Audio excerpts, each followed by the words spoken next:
रामू, एक छोटा लड़का, व्यस्त गांव के स्कूल के बाहर खड़ा है। उसके नंगे पैर रास्ते से धूल भरे हैं। वह खिड़की से झांकता है। उसकी आंखें लालसा से चौड़ी हो जाती हैं, क्योंकि वह अन्य बच्चों को अपनी किताबों में डूबा हुआ देखता है। सीखने की तीव्र इच्छा उसके युवा चेहरे पर अंकित हो जाती है। महत्वाकांक्षा का एक मौन वादा। वह हर शब्द, हर पाठ सुनने की कोशिश करता है। उस ज्ञान को पकड़ने की कोशिश करता है जो उसकी पहुंच से बस दूर नाचता है। स्कूल के कमरे में मास्टर जी उत्सुक बच्चों को ज्ञान देते हैं। उनकी आवाज अधिकार और दयालुता से गूंजती है।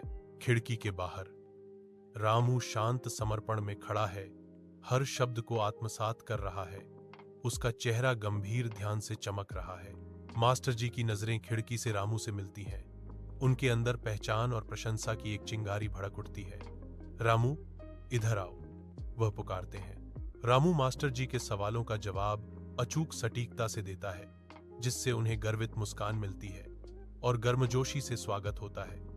बहुत अच्छा रामू, मैं बहुत खुश हूं। मैं तुम्हें इस स्कूल में पढ़ने की अनुमति देता हूं। अविरत धूप के नीचे रामू विशाल, खुले खेतों में कड़ी मेहनत करता है। उसका माथा परिश्रम से सिकुड़ा हुआ है। जैसे ही शाम ढलती है, वह अपने विनम्र घर की ओर लौटता है। एकांत दीपक की मंद रोशनी ही उसका एकमात्र साथी है। प्राचीन फटे पुराने किताबों पर झुके हुए रामू अध्ययन में डूब जाता है। उसका ध्यान अटूट है। हर पृष्ठ श्रद्धा से पलटा जाता है। प्रत्येक शब्द गहन एकाग्रता के साथ अवशोषित होता है। दीपक लंबी नाचती हुई छायाएं डालता है, जो उसकी समर्पण और अथक प्रयासों की गहराई को उजागर करती हैं। उसके थके हुए हाथ ज्ञान की अटूट इच्छा और उज्जवल भविष्य की चाह से प्रेरित होकर पाठ की रेखाओं का पता लगाते हैं। रामू, एक सफल इंजीनियर, अपनी आंखों में आशा की किरण लिए अपने गांव में वापस कदम रखता है।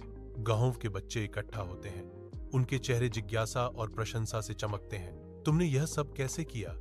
बच्चों ने पूछा। उनकी आवाजें आश्चर्य का एक समूह थी। रामू की आवाज दृढ़ता से गूंजती है। गरीबी कोई बाधा नहीं है, अगर सपनों में सच्चाई और कड़ी मेहनत में आग है। प्रेरित होकर बच्चों ने शिक्षा को अपनी ताकत बनाने का फैसला किया। उनकी आंखों में नया दृढ़ संकल्प झलक रहा था।